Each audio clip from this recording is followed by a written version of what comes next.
주님의 은혜가 함께 하시기를 축복합니다. 그 어떻게 결정해야 할까, 이런 제목으로 오늘 말씀 나누도록 하겠습니다. 우리가 인생을 살면서 결정해야 될 순간이 되게 많잖아요. 그리고 그 결정은 우리에게 정말 많은 영향을 줍니다.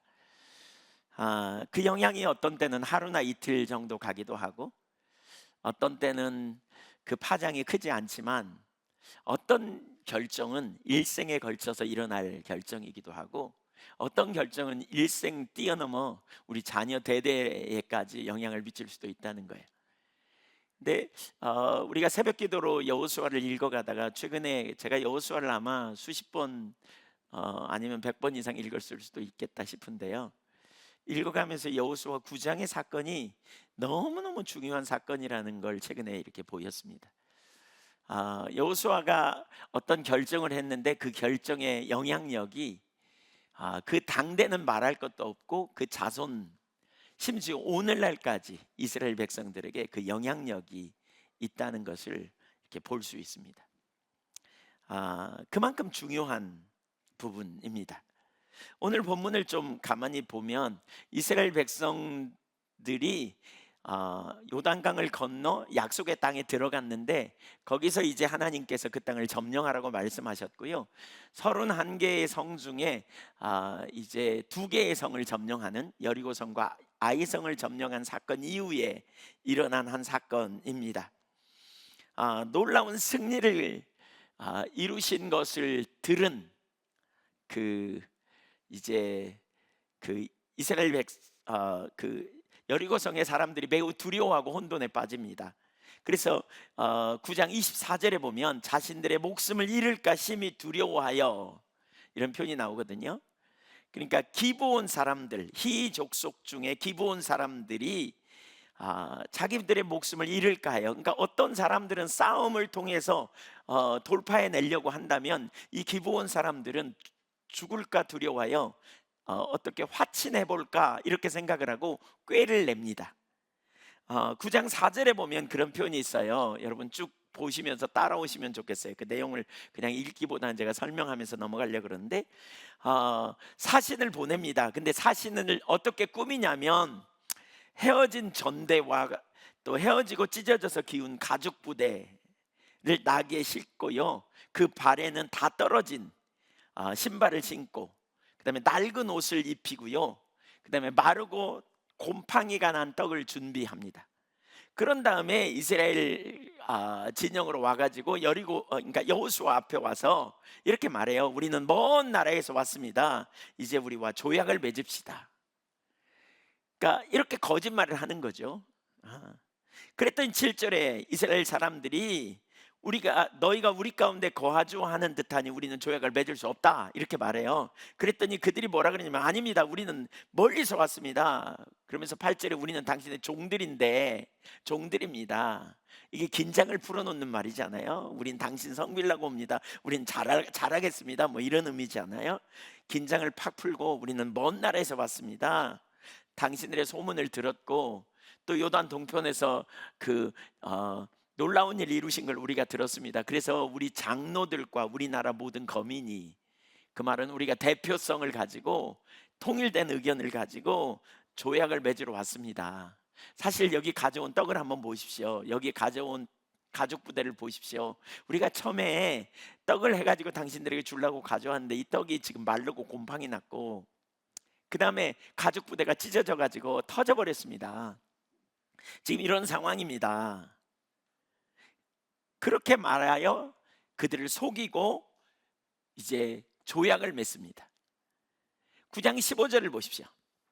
같이 읽어볼까요? 9장 15절. 시작. 여호수아가 곧 그들과 화친하여 그들을 살리리라는 조약을 맺고, 해중 족장들이 그들에게 맹세하였더라. 맹세까지 하면서 18절에 보면 여호와께 맹세하거든요. 여호와의 이름으로 맹세하거든요. 그러면서 맹세까지 하면서 그들은 잘 이렇게 언약을 맺혀 그들을 살리게 하겠다, 이렇게 말합니다. 근데 불과 사흘 만에요, 그것이 잘못됐다는 걸 알게 됩니다. 16절. 그들과 조약을 맺은 후 사흘이 지나서야 그들이 이웃에게 자기들 중에 거주하는 자들이라 함을 들으니라. 사흘 만에 자기들의 그 판단이 잘못됐다는 걸 금방 알아야 돼요. 알게 돼요. 그러니까 치명적인, 사실 이스라엘에게 이 결정은 치명적인 실수였어요. 그러니까 어떤 치명적인 실수였나? 그러니까 여호수아의 결정에 어떤 문제가 있는가 세 가지를 볼 수 있는데요. 첫째는 그러니까 우선 잘못된 결정으로 인한 결과들을 우리가 볼 텐데, 첫째, 하나님의 명령을 어겼습니다. 이 사건은 하나님의 명령을 어긴 사건입니다.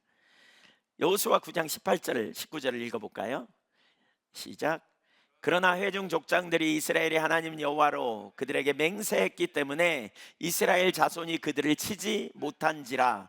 그러므로 회중이 다 족장들을 원망하니 모든 족장이 다 온 회중에게 이르되 우리가 이스라엘의 하나님 여호와로 그들에게 맹세하였은즉 이제 그들을 건드리지 못하리라. 그들의 결정이 뭐냐? 하나님의 명령을 어기게 된 결정이에요. 신명기 20장 16절을 이해를 좀 볼게요. 그러니까 하나님이 이스라엘 백성들에게 모세를 통해서 너희가 가나안에 들어가거든 이렇게 행하라 라고 말씀하신 것 중에 하나가 뭐냐면, 가나안 지역에 사는 모든 족속을 멸하라 그러거든요. 16절, 20장 16절 한번 읽어보죠. 18절까지. 오직 내 하나님 여호와께서 내게 기업으로 주시는 이 민족들의 성읍에서는 호흡 있는 자를 하나도 살리지 말지니 곧 헷 족속과 아모리 족속과 가나안 족속과 브리스 족속과 히위 족속과 여부스 족속을 네가 진멸하되 내 하나님 여호와께서 내게 명령하신 대로 하라 그랬어요. 그 이유가 뭐냐? 18절. 이는 그들이 그 신들에게 행하는 모든 가증한 일을 너희에게 가르쳐 본받게 하여 너희가 너희 하나님 여호와께 범죄하게 할까 함이니라. 이렇게 말했어요.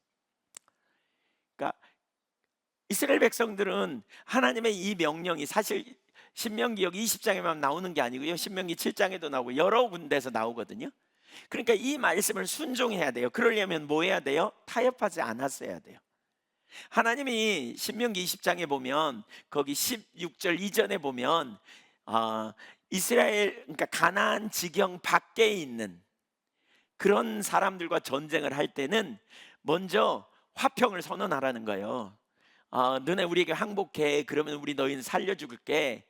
그리고 그들과 조약을 맺어서 이렇게 그들을 살려주라는 거죠. 근데 그렇지 않으면 전쟁에서 그들을 진멸하라. 그러나 이스라엘에게 하나님이 주신 가나안 진영 안에 있는 경우는 상황이 달라요. 그들 다 진멸하라 그랬어요. 왜 그랬느냐? 세 가지 이유를 볼 수 있는데요. 하나는 가나안 족속은 극심한 제약으로 인해 이미 오래전부터 하나님이 그들을 멸망시키겠다고 작정하셨어요. 그러니까 신명기 9장 4절 5절에도 나오고 창세기 15장에도 보면 그런 표현을 반복적으로 하나님이 하셨어요. 15장 16절에 보면 아직 죄악이 관영하지 않았다 이렇게 말하면서. 두 번째로 가나안 족속은 특히 가증한 우상 숭배자들이므로 그들을 가나안에 남겨둘 경우에 이스라엘에게 심각한 영향을 미칠 우려가 있었기 때문이라는 거예요. 또 세 번째로 가나안 땅은 특별히 하나님께서 거룩한 신정 국가를 세우기로 작정한 성별된 장소이기 때문에 어떤 제약의 요소도 절대 조금도 남겨두어서는 안 되었기 때문에 그렇게 말하는 거예요. 그런데 지금 비록 속은 것이지만 이 명령을 어겨버린 거죠. 이 명령을 실현하는 것을 어겨버린 거예요. 이건 정말 뼈아픈 결과를 가져와요. 뒤에 이제 더 그 결과를 살펴보면 알겠지만 정말 치명적인 결과로 나타나게 돼요. 이것은 매우 심각한 결과를 가져오게 되는 그러한 것이라고 할 수 있어요. 두 번째로, 그러니까 이런 잘못된 결정을 통한 문제로 말미암아, 그러니까 그 결과가 뭐냐? 두 번째, 지도력에 심각한 타격을 입게 됩니다. 여호수아 9장 18절을 후반부에 보면, 마지막 끝에를 보면 그러므로 회중이 다 족장들을 원망하니 이렇게 표현하고 있거든요. 원망하니. 여기 원망하다라는 단어는 히브리어 원어를 보면 불평하다, 계속 불평하다 그런 의미입니다. 계속 신뢰를 깨뜨리고 계속 이제 불평하는 일, 이스라엘 지도자들에 대한 불신앙이 있었다는 걸 볼 수 있어요. 불신을 가졌다는 사실을 알 수 있어요. 사실 하나님은 여호수아에게 그 여호수아의 지도력을 높이 세우려고 여러 가지 일을 하셨거든요. 성경 몇 구절만 보면 여호수아 3장 7절을 보면 이렇게 표현하고 있어요. 그러니까 하나님이 요단강을 그냥 통과하게 하시겠다고 하시면서 주신 말씀인데, 그게 뭐냐면 여호와께서 여호수아에게 이르시되 내가 오늘부터 시작하여 너를 온 이스라엘의 목전에서 크게 하여 내가 모세와 함께 있었던 것 같이 너와 함께 있는 것을 그들이 알게 하리라, 이렇게 표현했어요. 그러니까 왜 이런 말씀을 주신 거죠? 이스라엘 백성들로 하여금 여호수아를 신뢰하고 하나님의 그 말씀을 따라 지금 정복 전쟁하고 있는 중이잖아요. 그러니까 그 전쟁 중에 사실 이 군기가 세워지지 않으면 안 되잖아요. 올바른 명령 체계가 세워지지 않으면 심각하잖아요. 근데 지도자에 대한 불신앙이 있으면 문제가 있잖아요. 그래서 모세가 탁월한 지도자였는데 모세의 다음 세대 다음을 이어 지도자가 된 여호수아를 하나님이 또 탁월하게 세워주시겠다는 거죠. 그래서 그런 홍해를 가는 것처럼 그 이스라엘 민족 앞에 요단강을 하나님이 물을 세우고 거기를 통과하게 하심으로 모세를 세우시되 지금부터 계속할 거다, 이런 표현을 하고 있어요. 그래서 여호수아 4장 14절에도 여호와를 크게 하셨다, 이런 표현이 있고요. 여호수아 6장 27절에도 보면 여호와께서 여호수아와 함께 계시니 하시니 여호수아의 소문이 그 온 땅에 퍼지니라, 드러난 거죠, 여호수아에게. 그러니까 사람들이 여호수아를 함부로 못 대하는 거예요. 왜? 여호수아에게 하나님이 임재하셔서 기름 부음이 함께 하니까 함부로 못 건드는 거죠. 하나님이 세우신 거죠. 그런데 지금 잘못된 결정을 통해서 백성들이 계속 불평하는 일이 그들 삶에 일어나게 됐다는 거예요, 지금. 여러분, 백성들이 믿지 않으면 지도력을 발휘하기 어렵잖아요. 지금 이스라엘 백성들에게는 지도력이 엄청 중요한 상황이라니까요. 전쟁하고 있는데 지도자를 믿을 수 없고 지도자에 대한 불신을 한다면 어찌 전쟁을 잘할 수 있겠어요? 그렇죠? 근데 잘못된 결정을 한 거예요, 여호수아가. 이스라엘 백성들 다 알아. 하나님께서 뭐예요? 진멸하라 그러셨어요. 이 땅을 진멸하라고. 근데 진멸 못하고 지금 결국 그들과 함께 살아야 될 처지가 돼버린 거예요. 그러니까 백성들의 입장에서는 지도자에 대한 신뢰가 깨진 거죠. 그러니까 이 결정은 결코 작은 결정이 아니에요. 여러분, 이 여호수아의 결정은 상당히 심각한 타격을 가져온 거예요. 공동체 전체를 혼돈케 하는 그런 영향력을 가진 거죠. 그래서 이스라엘 공동체 전체가 치명타를 입을 수 있는 상황이 된 거죠.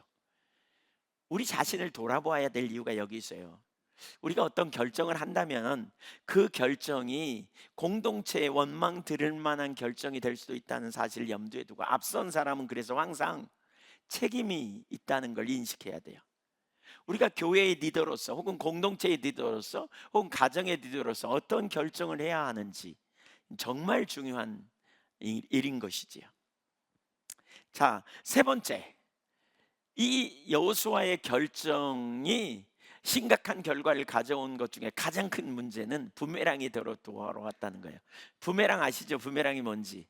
이게 확 던지면 어느 시점까지 가서 공기에 저항을 받아 다시 이렇게 되돌아오는, 이거 부메랑으로 하잖아요. 이렇게 날아갔다가 날아오는 이게 부메랑. 그러니까 적을 향해 던졌는데 그게 가다가 돌아와 가지고 나를 찔렀다, 뭐 이런 의미예요. 이런 의미예요. 20절을 한번 보실래요? 본문 20절.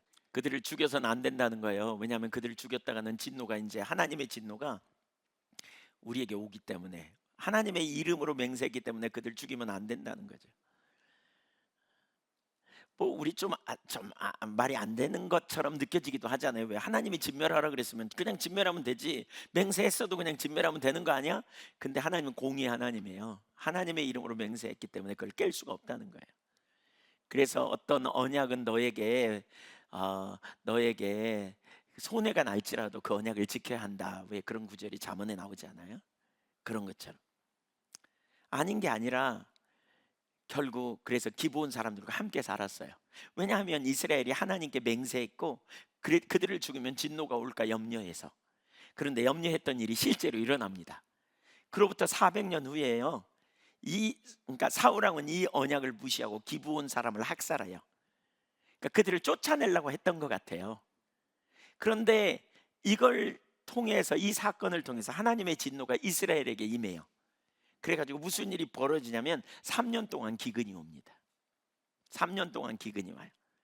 그때 다윗이 하나님을 찾게 되었고요. 결국 사울의 후손 일곱이 기브온 사람들의 손에 처형당하게 되거든요. 사무엘하 21장 1절을 좀 볼까요? 다윗의 시대에 해를 거듭하여 3년 기근이 있으므로 다윗이 여호와 앞에 간구하며, 잠깐만요, 여호와 앞에 우리말로는 간구했다 이렇게 말하잖아요. 영어 NIV 성경에 보니까 다윗이 하나님을 찾았다 이렇게 말합니다. 하나님의 얼굴을 찾았다 그런 표현이 나와요. 하나님 얼굴을 구했다 그런 표현이 나와요. 그러니까 하나님 자신을 구한 거죠, 다윗이. 그러니까 우리는 문제 해결만을 위해 주님을 찾는 게 아니고요, 근본적으로 생명이신 하나님께로 돌아가는 게 핵심이에요. 그러니까 하나님을 찾았다는 말은 뭐예요? 하나님께 물었다는 거죠. 뭐가 문제인지 물었겠죠. 왜 이런 일이 있냐고, 하나님의 백성이 왜 이런 수치를 당하고 하나님의 백성이 왜 이런 고난을 당하는지 물었겠죠. 그랬더니 뭐라 그래요? 그가 기브온 사람을 죽였기 때문이라고. 예, 사울이 기브온 사람을 죽였기 때문이라고 이렇게 말하죠. 그래서 이제 기브온 사람들에게 가서 말하죠. 그들에게 물어요. 어떻게 이스라엘 백성들이 다시 축복받겠냐 그랬더니 그들이 뭐라 그러냐면 4절에 사울과 그의 집과 우리 사이의 문제는 은금에 있지 않습니다. 이스라엘 가운데 사람을 죽이는 문제도 우리에게 있지 않습니다. 그랬더니 왕이 그럼 내가 어떻게 할까, 뭘 해줄까, 너네가 말하는 대로 내가 시행하리라 이렇게 말하니까 5절에 뭐라 그랬어요?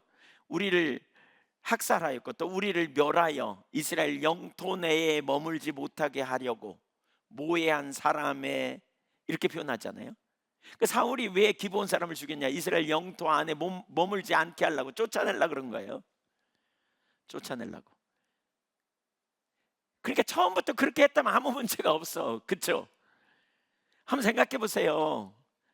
대적이 자기들과 함께 있다고 생각하는 건 이건 쉬운 일이 아니잖아요. 그러니까 눈에 가시처럼 어쩌면 상당히 심각한 문제를 야기시키고, 기회만 있으면 이스라엘 백성들을 오염시키고 이스라엘 백성들을 자기 문화로, 자기들의 그 어떤 삶의 가치로 교류해가지고 이거 좋아 먹어봐, 그래서 먹어서는 안 될 걸 먹게 하고 해서는 안 될 행위를 하게 함으로 말미암아 이스라엘 백성들을 오염시키는 일을 계속하니까 어쩌면 그들을 쫓아내려고 했던 것 같아요. 아마 사울의 사역 초기에 아마 그렇게 행하지 않았을까 싶어요. 근데 그 사건을 통해서 결국 무슨 일이 벌어져요? 그들 죽였다고 이스라엘에 기근이 왔다니까요. 그래가지고 어떻게 하느냐? 사울의 자손 일곱을 달라는 거예요. 우리가 목매어 죽이겠다는 거예요. 그리고 그런 일이 실제로 이루어져요. 여호수아가 그때 분별력을 가지고 제대로 결정했더라면 어떻게 됐을까요? 이런 일 안 생겼거든요. 여러분, 그뿐만이 아닙니다. 결국 이스라엘 백성들이 어떻게 됩니까? 이방인들과 함께 살면서 이방인의 문화를 접하게 되고 이방인들과 결혼도 하고 이방인들이 먹는 것도 먹고 이방인들이 하는 행동도 하다가 우상 숭배도 하고 하나님을 대적하는 자리에 서고 결국 하나님을 진노케 하는 자리까지 나가버립니다. 그 리더들이 잘못된 결정을 한 이후부터 그 시대뿐이 아니라요, 그 다음 세대가 하나님을 떠나게 되며 다른 세대로 가게 됩니다. 그래서 사사기 시대의 여호수아 세대가 떠나고 나니까 그 다음 세대는 어떻게 됐다고요? 넥스트 제너레이션이 되어야 되는데 어나더 제너레이션이 됐어요. 다른 세대로 바뀌어버린 거예요. 그들이 하나님을 잊어버려 버렸어요. 그 토착 문화, 그 바알과 아세라를 섬기는 자를 갖고 그들이 섬기는 우상을 섬기고 심지어 그모스 신에게 마다들을 잡아서 제사로 바치는 이런 짓까지 행하는, 하나님이 안 기뻐하는 온갖 악한 짓을 다 한 거예요. 시편 106편 34절을 보면 그 원인을, 그 영향력을 이렇게 표현하고 있습니다. 한번 같이 읽어볼까요? 그들은 여호와께서 멸하라고 말씀하신 그 이방 민족들을 멸하지 아니하고 그 이방 나라들과 섞여서 그들의 행위를 배우며 그들의 우상들을 섬김으로 그것들이 그들에게 올무가 되었도다. 40절 이하 보세요. 그러므로 여호와께서 자기 백성에게 맹렬히 놓았으며 자기의 유업을 미워하사 그들을 이방 나라의 손에 넘기심에 그들을 미워하는 자들이 그들을 다스렸도다. 여러분 보십시오. 여호와께서 멸하라고 하신 이방 민족들을 멸하지 않고 결국 그들과 섞여 살아서 그들의 행위를 배우고 그들의 우상을 섬겨서 그것들이 그들에게 올무가 됐다는 거예요. 함정이 됐다는 거예요. 유혹을 받게 됐다는 거예요. 결국 그들이 반복적으로 넘어지는 통로가 됐어요. 한 번의 결정이 그 이스라엘 백성들 자손 대대로 올무가 된 거예요. 만약에 그들과 구별되고 따로 살았다면 어떻게 됐을까요? 근데 그렇지 않았어요.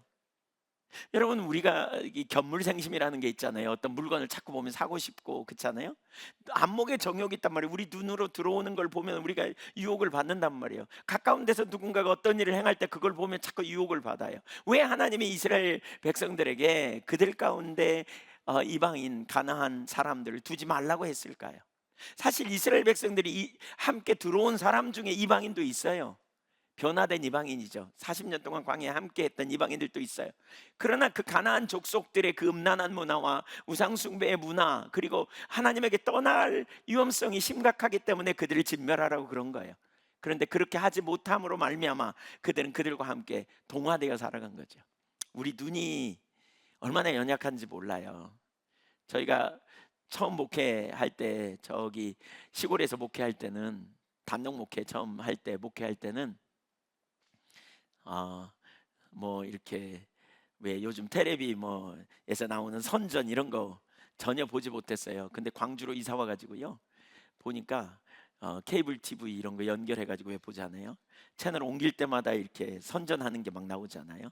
뭐 29,800원, 뭐 39,800원 이런 거 나오잖아요. 왜 처음에 와서 여러 번 샀어요. 그냥 6장 뭐 이런 거, 뭐 바지 뭐 너무 안 사고는 못 비기게 막 하잖아요. 그거 보고 있으니까 시골에서 어리버리 하다가 코베인 심정으로 그냥 처음에 여러 번 샀습니다. 막 몇 장 샀습니다. 막 사다가 보니까 그냥 아니어 갖고 그냥 결국 반품도 못 하고 그냥 얼결에 그냥, 그리고 이제 난 사죠. 이제 난 사요. 미디어를 통해서 얼마나 우리에게 유혹이 많이 들어옵니까? 가까이 있으면요 미혹당해요. 우리가 가까이 있으면 그럴 수밖에 없어요. 근데 가나안의 문화가 그들과 함께 있었다니까요. 그들과 함께 있었어요. 제가 세계관을 요즘 많이 공부하고 있습니다. 아이들에게 세계관 강의하느라고. 포스트 모더니즘의 세계관이 요즘 팽배돼 있잖아요. 뭐죠? 니체의 영향을 받아서. 그 포스트 모더니즘의 세계관으로 영향이 뭐예요? 자기중심, 네가 좋으면 돼. 그리고 현재를 즐겨. 이게 니체의 세계관의 핵심 그 요소 중에 핵심이라고 할 수 있는 그 영향을 받은. 그러니까 오늘날 문화가 그거잖아요. 결혼할 필요 없어, 너 혼자 살아. 이걸 막 꾸미는 막 테레비를 하잖아요. 막 이런 거. 먹는 것이 행복해 뭐 이런 거. 현재를 즐기면 돼, 저축할 필요 없어, 지금 잘 살면 돼. 요즘 문화가 그런 문화잖아요. 이게 다 거기서 나온 문화고요. 그런 걸 테레비를 통해서 엄청나게 홍보를 합니다. 미디어를 통해서, 영화를 통해서 홍보하고요. 이런 홍보가 우리 가운데 되게 가까이 와요. 그래서 어린아이들에게 함부로 여러분 미디어 노출시키면 안 돼요. 어린아이에게 아무 대책 없이 이런 거 핸드폰 주고 미디어 노출시키면 안 돼요. 음란한 거, 과거에 뭐 포르노 접하고 그런 일을 접하려면 뭔가 행동을 해야 돼요. 어딘가로 가야 돼요. 그러나 지금은 그렇지 않아요. 그냥 다 이거 가지면 해요. 그냥 애들이 더 잘 찾아요. 그런 거. 그거 줘놓고는 여러분의 자녀가 유혹 안 받을 거라고 기대하세요? 분별력이 하나도 없는데, 다 봤다고 봐야 돼요. 그만큼 심각해요. 요즘. 왜 하나님께서 그것을 제어라고 제하라고 이렇게 말씀하실까요? 심각한 거죠. 잘못된 결정. 이거 매우 심각한 겁니다. 결정을 잘하는 게 얼마나 중요한지 몰라요. 결정을 한번 옆에 사람한테 얘기해 주세요. 결정 잘합시다. 이렇게. 네, 잘해봅시다. 이렇게. 특별히 가족끼리 앉았다면 더 눈 맞춤을 하고 해야 돼요. 이게. 중요해요. 네, 결정 잘합시다. 이렇게. 네. 그런데 여기 오늘 본문을 우리가 잘 보면 굉장히 심각한 잘못을 저질렀잖아요. 지금 그 결정이 정말 잘못된 결정이잖아요. 근데도 불구하고 하나님은 침묵하고 있다는 거예요. 그 결정을 잘못했다면 이놈 왜 이렇게 잘못된 결정했어 막 그러고 뭔가 좀 강력하게, 혹은 그렇게 하기 전에 좀 말리면 얼마나 좋아요. 근데 아무 일도 안 해. 침묵하고 계세요. 여기 왜 강하게 책망하지 않으셨을까? 사실 여기 보면요, 그 결정 자체가 이미 그들에게는 징계예요, 심판입니다. 그들 주변의 유혹의 문화와 유혹하는 사람들로 인하여 결국 어떻게 해요? 우상숭배 문화로 빠지고 결국 그걸로 인하여서 하나님의 길을 떠남으로 심판받는 자리까지 가잖아요. 여러분 한번 생각해 보세요. 그때 쬐끔만 결정을 잘해가지고 하나님의 길을 결정해서 이스라엘 민족만 사는 문화를 만들었다면 어떻게 됐을까? 여러분 이스라엘에 가보면요, 지금 이스라엘에 가보면 정말 정말 이해가 안 되는 일이 있어요. 왜냐하면 지금도요, 이스라엘 사람들이 사는 지역이 있고 팔레스틴 사람들이 사는 지역이 있고요, 뻑하면 싸워요 막. 그러니까 우리는 보통 어느 지역은 이렇게 이스라엘이 살고 나라고 다른 나라가 살고 그러잖아요. 이스라엘이라는 나라 한가운데 가자 지구 무슨 지구 이렇게 해서 지금도 그 사람들이 살고 있어요, 서로 이렇게. 그래가지고 이스라엘 사람들 힘이 있으니까 이들 막 억압하고 막, 이들은 거기 반작용으로 막 하니까 막 대들고, 그러니까 담을 쳐가지고 못 나오게 만들고, 그러니까 어떻게 해요? 땅굴을 파가지고 막 가가지고 뭐 생필품을 가져오고 막 폭하면 폭탄 날리고 막 이러잖아요. 미사일 쏘고 막. 지금도 다 그때 결정 잘못해서 일어난 일이라고 저는 생각해요. 그때 결정 잘못해서 지금까지도 엄청나게 어려움을 고통을 당하는 거죠. 순간의 결정이 얼마나 큰 치명적인 결과를 가져왔는가. 그런데 왜 하나님이 그때 말리지 않았을까요? 왜 내버려 뒀을까요? 여러분 우리가 기억할 사실이 있어요. 때로 하나님은 우리의 결정을 그냥 지켜보고 계십니다. 실수도 허락하신다는 거예요. 그리고 그런 상황 속에서도 우리를 구원해내시는 역사를 경험합니다. 어떤 때는 우리가 결정할 때 욕심에 앞서가지고요, 절대로 하나님이 말씀하셔도 못 듣는 경우가 있고요, 또 자기중심이 강해가지고 우리가 하나님이 말씀하셨음에도 불구하고 못 듣고 자기 나름대로 가버리는 경우도 있어요. 그럼에도 불구하고 그런 결정을 할 때 하나님께서 그런 상황에서 우리를 구원해 내시되 어떻게 해요? 합력해서 선을 이루셔서 빚어가시는 일을 합니다. 예. 그렇다고 잘 들으세요.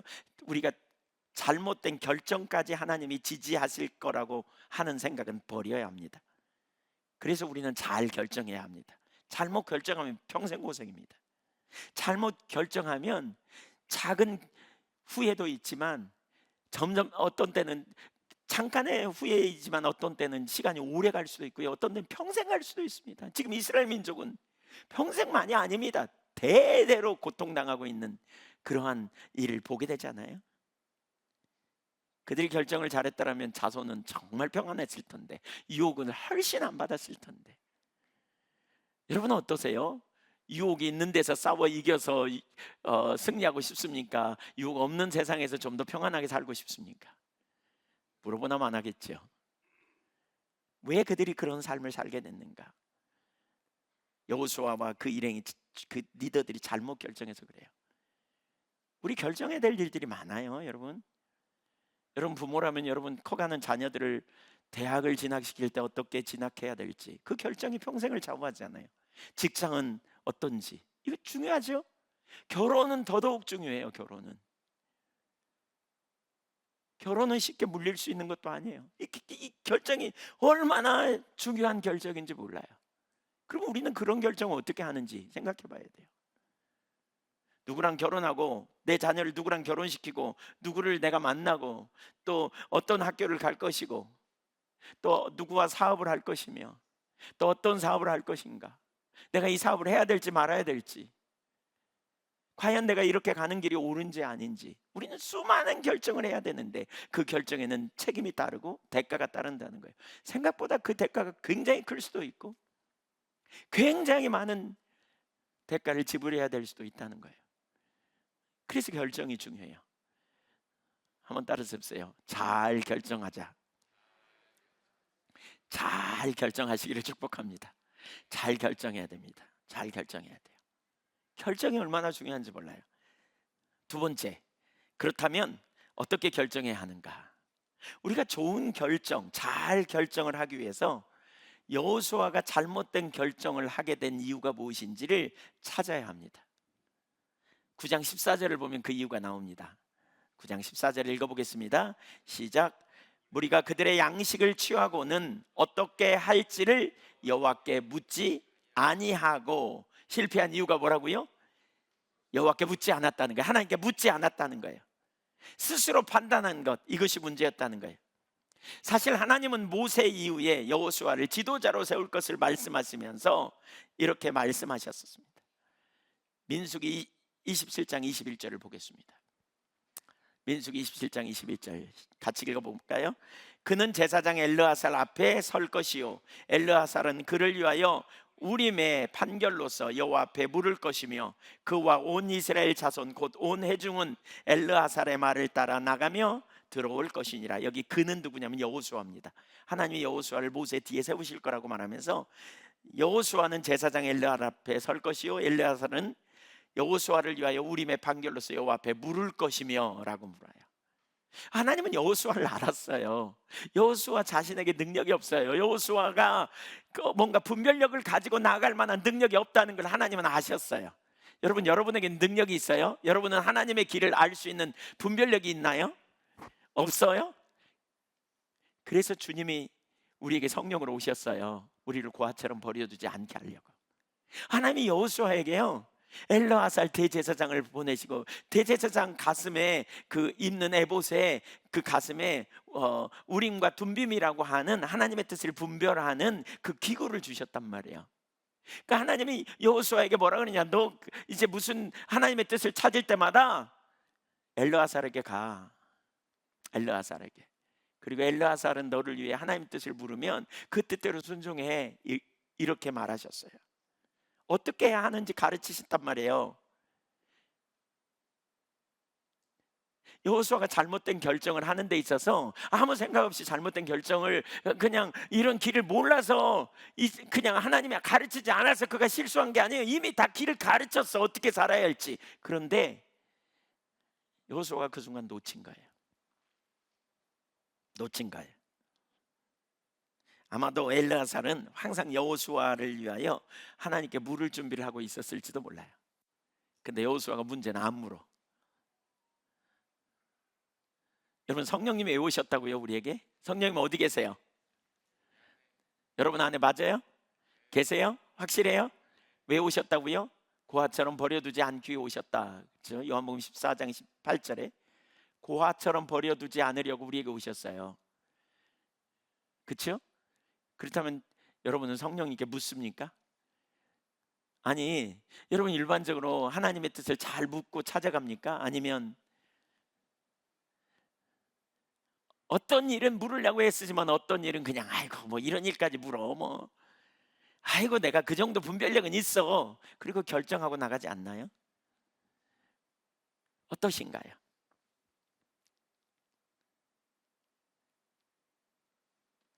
분명한 것은 여호수아가 그 순간에 분별력을 잃었습니다. 왜 그랬을까요? 왜 하나님께서 물으라고 말했는데 묻지 못했을까요? 자기를 과신했기 때문이에요.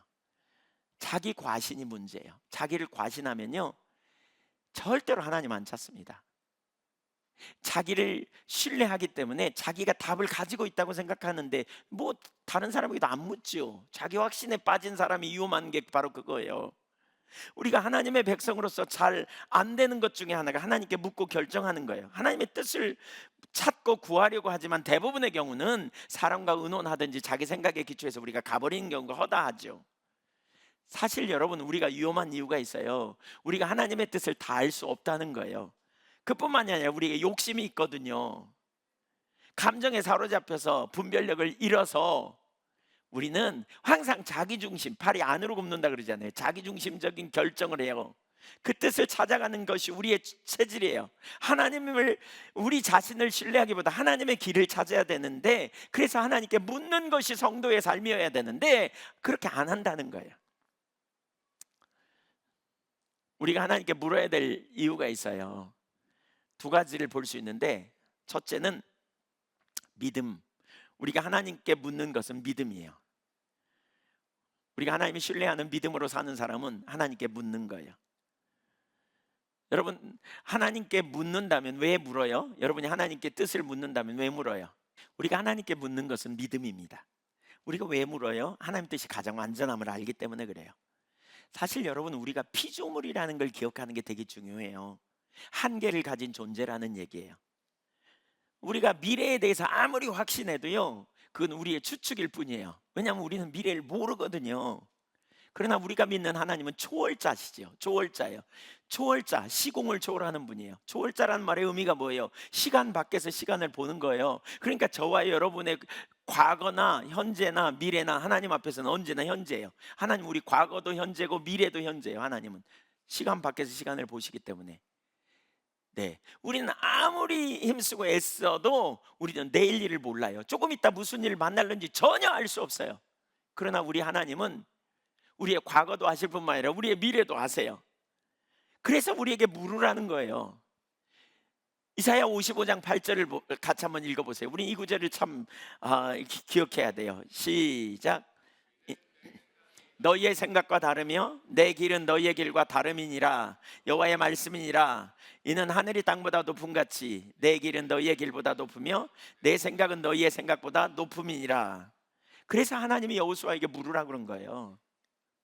우리는 피조물이에요. 여러분, 우리는 겸손해야 돼요. 겸손이 뭐예요? 내 안에 답이 없다는 거예요. 우리 주님에게 답이 있어요. 우리 주님에게 길이 있어요. 우리 주님이 능력이세요. 우리 주님을 의지하고 우리가 살아가는 것은 뭐냐?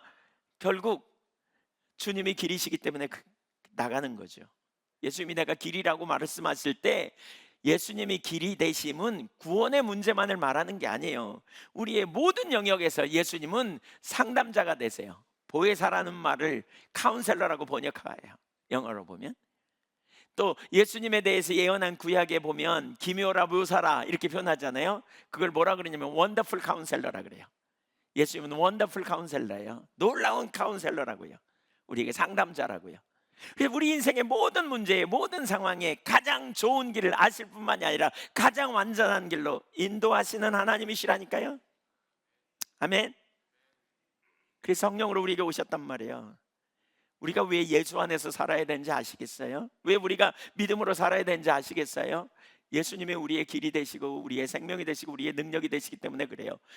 그분 안에서 살 때 우리는 가장 완전한 삶, 능력의 삶을 살아요. 갈라디아서 2장 20절이 바로 우리의 삶이 무엇인지를 가르치잖아요. 내가 그리스도와 함께 십자가에 못 박혔나니 그런즉 이제는 내가 사는 것이 아니요 내 안에 그리스도께서 사는 것이라. 이제 내가 육체 가운데 사는 것은 나를 사랑하사 나를 위하여 자기 몸을 버리신 하나님의 아들을 믿는 믿음 안에서 사는 것이라. 그 믿음으로 사시기를 축복합니다. 여러분, 사랑에 있어서 하나님의 아들이 여러분을 위해서 여러분이 달려야 될 십자가를 밀어내고 친히 달리셔서 우리를 구원해 놓으셨어요. 그 주님을 믿는 믿음 안에서 사는 거예요. 그 주님이 우리의 길이 되세요. 그 주님이 우리의 상담자가 되시되 놀라운 상담자라니까요. 그러니까 우리는 그분께 길을 묻는 거예요. 그분께 인도하심을 적극적으로 구하는 삶이 돼야 돼요. 그 삶에 놀라운 승리가 있어요. 믿음으로 사십시다. 두 번째, 지금 두 번째죠. 어떻게 결정해야 되는가? 그래서 우리가 하나님께 물어야 되는데요. 묻지 않은 게 문제인데 물어야 될 이유가, 우리 그리스도인으로서 당연한 이유가 있는데 그게 뭐냐? 하나님께 묻는 것은 주도권을 드리는 삶이기 때문에 그래요. 하나님은 생명이세요. 우리가 그분의 통치 아래 있을 때 가장 완전해요. 하나님의 나라 얘기하잖아요. 하나님의 나라. 우리가 예수님을 뭐라고 불러요? 주님이라고 불러요. 그러니까 하나님의 나라를 얘기할 때, 하나님의 나라, 나라의 개념은 통치라는 말이거든요. 하나님의 다스림이에요. 그러니까 우리가 하나님 나라에 들어가는 건 그분의 통치 아래 들어가는 걸 의미하고요. 그분의 통치 아래 들어갈 때 그분이 우리의 주인이라는 말이에요. 주권 아래 우리가 순복하는 거예요. 그래서 우리가 예수님을 주님이라고 부르죠. 예수님을 주님으로 삼는 비결은 뭐냐? 주님의 뜻이라면 순종해 가는 삶이 되어야 하는 거예요. 주님의 뜻대로 사시기를 축복합니다. 문제는요, 그 길이 쉬워 보이지 않는다는 거예요. 그 길이 내가 보기에 좋은 길이고 평안한 길이고 안락한 길이면 너무 좋겠죠. 근데 그 길이 내 삶의 올무처럼 보이고 내 삶의 무거운 짐처럼 보이고 나를 고통으로 끌고 가는 길처럼 보일 때가 많아요. 그러나 하나님이 나의 주인이라면 그럼에도 불구하고 나는 그분의 뜻을 이루려고 순종하며 따라가야 돼요. 그것이 바로 하나님을 존중히 여기는 삶이고 하나님을 사랑하는 자의 삶이에요. 이것이 하나님 나라의 백성의 삶이에요. 로마서 12장 2절에 보면 너희는 이 세대를 본받지 말고 마음으로 변화를 받아 하나님의 온전하시고 선하시고 기뻐하시는 뜻이 무엇인지 찾으라 그러잖아요. 그걸 택하라 그러잖아요. 이게 우리가 드려야 될 영적 예배라고 말하고 있어요. 우리가 하나님 나라 백성으로서 우리는 예배당에 와서 예배를 드리지만 우리의 삶이 뭐예요? 이 시대 정신을 따라가는 게 아니고 이 시대에 유행하는 가치를 따라가는 것이 아니고 우리는 하나님의 뜻을 따라 살아가는 것, 그것이 예배자의 삶이에요. 일상의 삶에서 우리가 그렇게 선택해 가는 거죠. 세상은 그것이 하나님 나라 백성의 삶이고 그것이 예배예요. 삶의 예배예요. 세상은 절대로 이렇게 선택하지 않아요. 세상은 이렇게 결정하지 않아요. 세상 사람들은 자기 소견에 옳은 대로 행하고 육체와 마음에 원하는 대로 따라가는 삶을 사는 거죠. 그러나 우리 그리스도인들은 하나님의 뜻을 따라가는 거예요. 하나님께 묻는 거예요. 하나님 뜻을 찾고 그 뜻을 따라가는 거예요. 근데요, 놀라운 사실이 있어요. 그렇게 따라가면 고통스럽고 어려움을 당하고 망할 수도 있겠다 이런 생각이 들 수도 있어요. 그러나 그렇지 않아요. 바로 이렇게 따라가는 과정에 하나님의 은혜를 경험해요. 분명히 일이 가면 어려워야 되는데 희한한 사람의 도움을 통해서 또는 누군가의 손길을 통해서 예기치 못한 일로 하나님께서 우리를 인도해 가시고 하나님께서 돕는 자를 붙이시고 필요를 채우시고 하나님께서 기가 막힌 은혜로 함께 하셔서 하나도 안 힘들어. 남들은 힘들어야 될 것 같은데 하나도 안 힘들어. 기쁨이 마음속에 솟아오르는 경험을 하는 거예요. 이게 하나님 백성의 삶이에요. 하나님 백성은 우리 앞에 하나님의 뜻이 보여도 두렵고 혼돈하고 힘들고 어려울 것 같아서 도망가는 삶이 아니라 하나님 백성은 하나님의 뜻이라면 이 모든 상황에 마음과 육체 원하는 욕망이 아니라 내 뜻이 아니라 하나님 기뻐하시는 길이기에 믿음으로 원스텝하며 가는 거예요. 그러면서 믿음의 주여 온전케 하시는 우리 주님을 바라보고 때를 따라 돕는 은혜를 부어주실 걸 신뢰하고 나아가는 가운데 하나님을 경험으로 알게 되는 놀라운 축복이 거기 있는 거죠. 이게 하나님 백성의 삶이죠. 주도권을 드리면서 내 삶은 주님의 것입니다. 주님이 나의 통치자여 나의 왕이십니다. 거기서 하나님의 공급을 경험하는, 거기서 하나님의 은혜를 경험하는, 거기서 하나님의 생명을 경험하는, 거기서 능력을 경험하는. 여러분 가만히 생각해 보세요. 한 예를 들어볼게요. 하나님이 모세에게 이스라엘 백성들 인도하라 그러잖아요. 근데 모세가 지금 갈림길에 섰어요. 분명히 이리 가야 돼. 넓은 길, 좋은 길. 가나안 땅에 들어가려면요 사막에 낮지만 길이고요, 거기 가면 오아시스도 있고 거기 가면 마실 물도 있고 거기 가면 평탄한 길이에요. 길이 닦아진 길이에요. 왕의 대로라고. 이리 가면 돼. 그러면 일주일이면 가. 근데 하나님이 갑자기 여기서 돌이키래. 그래가지고 딴 길로 가래. 광야로 들어가래. 자, 여러분 같으면 어떻게 하겠어요? 광야로 가시겠어요? 이리 가겠어요? 큰 길로 갈겠어요? 예, 길을 틀어막고 무슨 소리가 나는 거야? 그러다 계속 그런 음성이 들으면 예수 이름으로 명하노니 가라 그러고 이리 가는 게 뭐 그렇지 않겠어요? 근데 모세는 하나님의 뜻 길이었어요. 그래서 그리 갔어요. 갔더니 가자 얼마 안 돼서 홍해 앞에 서요. 대적이 군사를 이끌고 나오네. 그뿐만이 아니라 거기를 통과했더니 마실 물이 없는 환경이야. 이제 또 먹을 것이 없는 환경으로 가는 거예요. 막 이스라엘 백성들은 죽겠다는 거죠. 길이 맞냐고, 틀렸다고, 이거 길도 아닌 데로 인도해갖고 우리 다 죽이려고 여기까지 왔냐고 불평하고 원망하고 투덜투덜하고 소리치며 원망불평합니다. 과연 잘못 온 건가요? 그냥 하나님 말씀 안 듣고 그냥 쉬운 길, 편안한 길, 넓은 길, 많은 사람이 다니는 길로 가나안을 택했다면 어땠을까요? 여러분이 모세라면, 아니 여러분이 지금 모세라면 어떤 길로 선택하겠어요? 어떤 결정하시겠어요? 모세가 아니어서 다행이에요, 그냥. 네. 아니 가정에서 생각해 보세요. 하나님이 여러분을 통했는데 여러분이 그 자리에 있다면 어떻게 하겠냐고요. 우리 하나님 백성이에요. 여러분 하나님의 길로 행해야 돼요. 주님을 따라가는데 우리의 생각과 다를 수 있어요. 광야로 가면 그 고통스러운 길이고 힘든 길이고 두려운 길이고 근데 우리는 예수님을 주님이라고 부르기 때문에, 예수님이 주인이라면, 우리를 구원하신 주님의 은혜를 우리가 생각한다면, 우리의 생각과 다르다면, 우리가 생각했던 것과 다르다면, 범사의 주를 인정하고 하나님의 통치를 사모한다면, 우리는 하나님의 뜻을 묻고 그것이 분명하다면 그것을 우리는 선택해 가는 게 옳아요. 다윗이 그렇게 살았어요. 다윗. 우리 하나님 마음에 합한 사람 시리즈로 살필 때 4번째 시간에 그거 살폈잖아요. 여호와께 다윗은 물었고 그것이 하나님이 기뻐하시는 마음에 합한 사람이었다. 그것이 하나님 마음에 합한 사람이었어요. 시편 27편 4절에 보면 다윗이 하는 놀라운 고백이 있잖아요. 시편 27편 4절 한번 같이 읽어볼까요? 내가 여호와께 바라는 한 가지 일, 그것을 구하리니 곧 내가 내 평생에 여호와의 집에 살면서 여호와의 아름다움을 바라보며 그의 성전에서 사모하는 것이라. 유일한 소원이 있어요. 그것은 여호와의 집에 있기를 원하고, 그러면서 여호와의 아름다움, 임재 안에 살기를 원하고, 하나님을 알기를 원하고, 하나님을 사모하는 것, 성전에서 사모하는 것이다. 근데 이 성전에서 사모하는 것이라는 말의 번역이 좀 분명찮아요. 우리말 성경에는 바카르라는 말로 묻다, 숙고하다 이런 뜻이라 그랬죠. 표준 세번역에 보면 그래서 이렇게 번역해요. 성전에서 주님과 의논하면서 살아가는 그것뿐입니다. 그는 주님의 뜻을 찾는데 혈안이 됐어요. 그 주님의 뜻을 구하는데 얼마나 열정적인지 몰라요. 다윗이 물을 때마다 하나님이 즉각 응답했을까요? 시간이 좀 필요했을까요? 어떤 때는 즉각이었지만 어떤 때는 시간이 필요했어요. 그래서 시편 143편 7절에 보면 이렇게 말하고 있어요. 여호와여 속히 내게 응답하소서, 내 영이 피곤하나이다. 주의 얼굴을 숨기지 마소서, 내가 무덤에 내려가는 자 같을까 두려워하나이다. 속히 응답이 안 됐어요.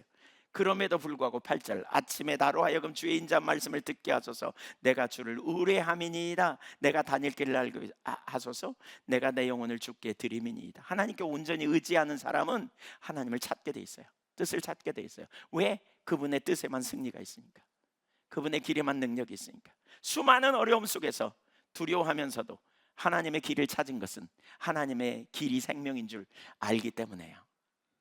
아멘. 마지막 3번째, 하나님께 묻지 않은 이유가 무엇일까요? 여호수아는 하나님께 묻지 않았어요. 분명히 배웠는데도 안 물어. 그것도 한 번만이 아니잖아요. 아이성 전투에서 묻지 않고 갔다가 대패했잖아요. 그래가지고 그가 엎드렸더니 하나님이 전략을 알려주셨잖아요. 그 정도 실패했으면 그 다음번에는 물었을 것 같은데 이번에도 안 물어. 그랬다가 또 실패했어요. 치명적인 잘못된 결정을 하는 거죠. 문제가 무엇인지, 뭐가 문제일까? 왜 그랬을까? 그의 마음이 자기 확신에 빠져 있었던 것 같다. 앞에서 나눈 것처럼. 자기 확신에 빠지는 게 뭐예요? 교만이에요.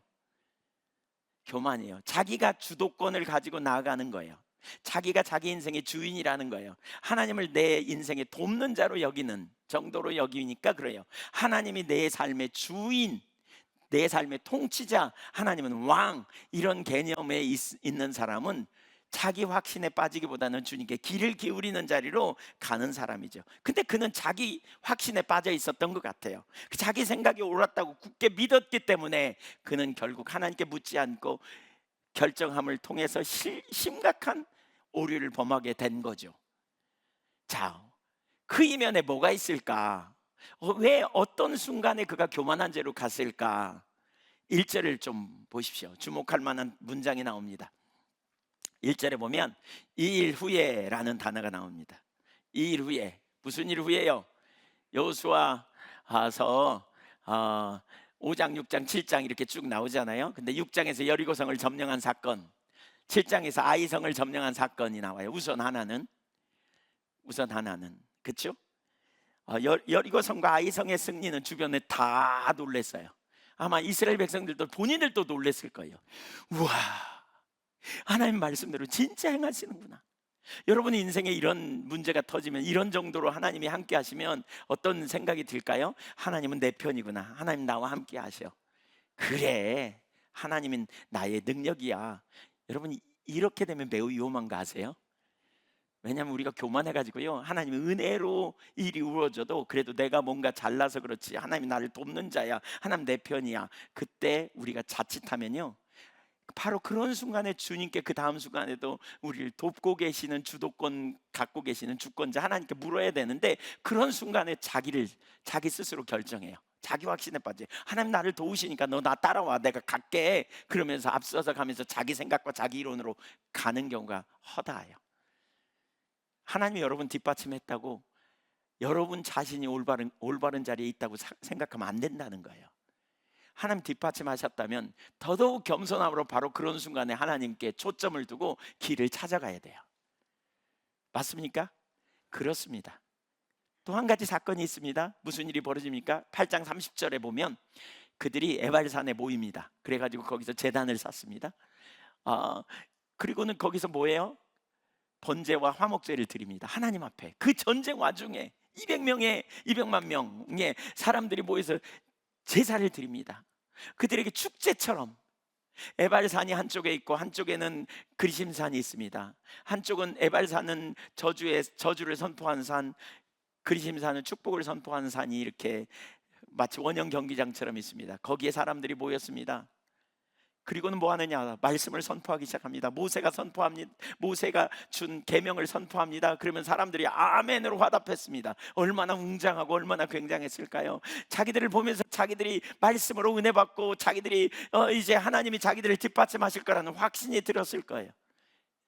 근데 이런 순간이 위험한 순간이에요.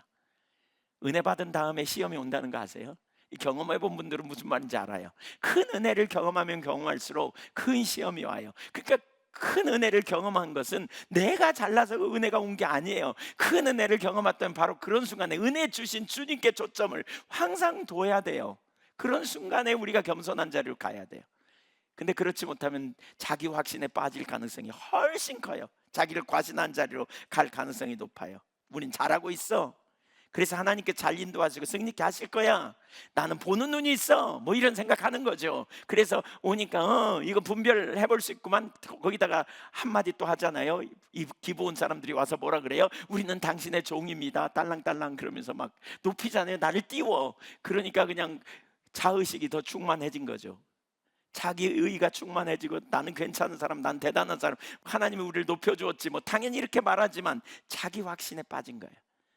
그러니까 내가 분별력이 있는 것처럼, 그러니까 내가 뭔가 결정할 수 있는, 나는 그러한 뭔가 지혜도 있고 전략도 있고 능력도 있어, 이런 착각하는 거죠. 그래서 여호와께 묻지 않은 거예요. 그래서 여호와께 묻지 않은 거예요. 성경에 보면 이런 표현이 있어요. 고린도전서 10장 12절을 보면, 읽어볼까요? 시작. 그런즉 선줄로 생각하는 자는 넘어질까 조심하라. 그 앞부분에 보면요, 이런 표현이 있어요. 하나님이 이스라엘 백성에게 베푼 은혜를 쫙 얘기해요. 그들이 홍해를 통과해서 세례를 받고 반석에서 물을 나와 신령한 음료를 먹었고 하늘에서 만나를 내려 신령한 음식을 먹었고, 이런 은혜로 그들이 구원받았다는 거예요. 근데 그런 다음에 뭐라 그러냐? 그런즉 선줄로 생각하지 말라, 넘어질까 조심하라 그래요. 이건 사실 오늘날 저는 오늘 설교는 저에게 주신 말씀이라고 제가 생각합니다. 하나님 저에게 큰 깨달음을 주셨습니다.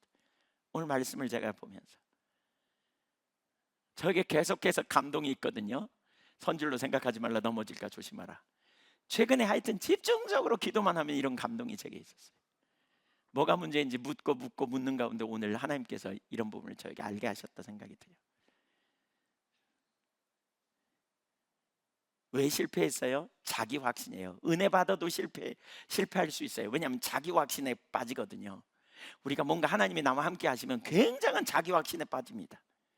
그리고 자기가 다 옳은 결정을 하는 것처럼 생각하는 착각에 빠집니다. 사실 우리가 연약한 인생인데, 그래서 그런 자리에 빠지게 될 가능성이 되게 높다는 걸 우리가 기억해야 돼요. 이 두 가지의 공통점은 뭐예요? 자기를 과신하는 거예요. 저는 이쯤에서 우리가 제가 여기까지 설교를 준비하다가 여기까지 보면서 하나님이 그래서 여호수아 5장에 보면 여호수아의 신발을 벗겼구나, 이게 보였어요. 여호수아 5장 13절 이하를 가보세요. 여호수아 5장, 여리고성에 이제 전투를 앞두고요, 이렇게 왜 요단강을 건넌 다음에 할례를 행하고 그 다음에 유월절을 지키거든요. 그런 다음에 이제 여리고성에 전투하러 가는데 갑자기 어떤 사람이 칼을 빼고요, 이스라엘 군대를 딱 마주 서 있어요. 그러니까 여호수아 입장에서는 긴장했겠죠. 그러면서 이렇게 물어요. 너 우리 편이야, 적 편이야? 이렇게 물어요. 그럼 뭐라고 말해야 돼요? 당신 편입니다. 이렇게 나 너네 편이야. 이렇게 말해야 되잖아요. 근데 뭐라고 말하냐면 아니다, 니더 그래요. 영어로 니더. 니네 편도 아니고 적 편도 아니다. 그럼 누구 편이냐? 나는 여호와의 군대 대장이다. 이렇게 표현해요. 아니 여호와의 군대 대장이면 당연히 이스라엘 편이어야지, 그쵸? 내가 너네 편이야, 안심해, 이렇게 말해줘야지. 근데 아니에요. 니더 그래요. 아니야, 난 군대 대장이야. 그러면서 그 다음에 뭐라 그러냐면요, 그 다음에 보세요. 이 말을 듣고 여호와의 군대장 대장이라는 말을 듣고요, 뭐라 그러냐, 어떤 태도를 취합니까? 14절에 보면 여호수아가 달파가 엎어집니다. 그러면서 이렇게 말합니다. 얼굴을 땅에 대고 내 주여 종에게 무슨 말씀을 하려 하시나이까?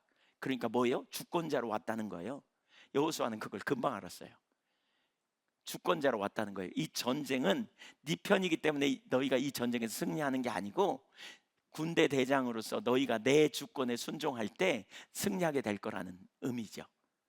그렇죠? 이스라엘이기 때문에 승리하는 게 아니고, 여러분 하나님이 여러분에게 은혜를 많이 주셨기 때문에 여러분 승리하는 게 아니고, 하나님이 여러분과 함께 하셔야 승리할 수 있다는 얘기예요. 맞습니까? 그러면서 15절 보세요.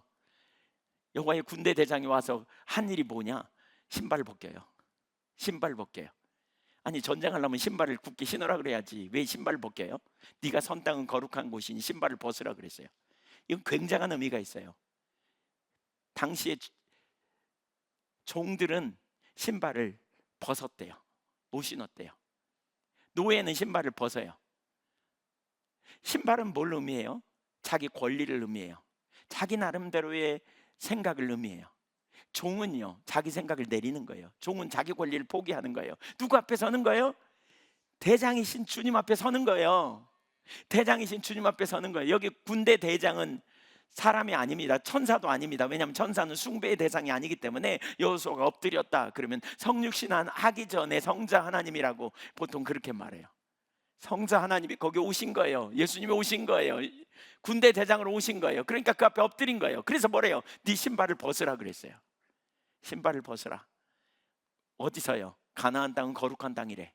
지금부터 네가 군대 대장으로, 지금부터 네가 여호수아를 이끌고 정복 전쟁을 하러 가는 가운데 누가 왕이라? 네가 왕이 아니야. 네가 주권자가 아니야. 내가 주인이고 내가 왕이야. 너는 내 종일 뿐이야. 이걸 가르친 거예요. 이걸. 근데 있잖아요, 잘 보세요. 만약에 여호수아가 이 사건을 계속 기억했더라면 어떻게 됐을까요? 자기 생각, 자기 논리 내렸겠죠. 매 순간마다 진짜 대장이신 주님의 지도를 받기 위해, 인도를 받기 위해 귀를 기울였겠죠. 근데 그걸 놓친 거예요. 그걸 놓친 거예요. 자, 여러분께 묻습니다. 여러분의 대장이 누구이십니까? 여러분 예수님 뭐라고 부릅니까? 대답해 보세요. 여러분 예수님 뭐라고 불러요? 크게 불러보세요. 뭐라고요? 예수님이 주님이라면 우리는 신발을 벗어야 돼요. 우리는 신발을 벗는 일을 자꾸 해야 돼요. 우리는 주님께 주도권을 드리고, 주님이 우리를 어둠에서 빛으로 옮겨놓고 사단의 권세에서 하나님 나라로 옮기셨어요. 주님이 저와 여러분을 통해 삶의 현장에서 하나님이 여러분과 동역하면서 일하신다 그랬죠. 일터사역 얘기했죠. 하나님이, 아니 저가 수술을 받고 난 다음에 하나님께 감사했다니까요. 의사 선생님이 수술했는데 왜 하나님께 감사하냐 이럴지도 몰라요. 의료팀들에게 감사해야지.